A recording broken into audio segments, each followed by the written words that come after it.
আচ্ছা, আমার মতো কে আছো যারা অফিসে কখনোই মেকআপ করে যাও না, কিন্তু হঠাৎ কখনো মানডে ব্লুজ কাটাতে মনে হয় আজকে একটু সাজি? আমার আজকে হয়েছিল একদম সেরকম অবস্থা। তো অফিস ঢোকার আগে আমি আর অরবিন্দ খেতে চলে গেছিলাম ব্ল্যাক কফি। আর তখনই আমার মনে হচ্ছিল যে হালকা করে একটু লিপস্টিক লাগালে কীরকম হয়। ব্যাগ খুলে দেখি লিপস্টিকের সাথে আমার রয়েছে ময়েশ্চারাইজার আর ম্যাকের স্ট্রোব ক্রিমও। তাই ভাবলাম তাহলে পরে এই দুটোকেও একটু অ্যাপ্লাই করা যাক।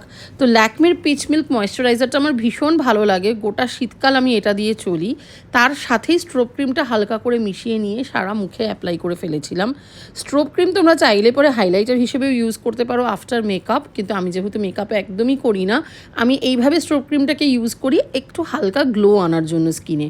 আর তার সাথে আমি ইউজ করেছিলাম ম্যাকের এই মালিট ওভার লিপস্টিকটা, যেটা একটা সুন্দর লাইট ব্রাউন শেড। তো চলো এবার আমি যাই অফিস, টাটা।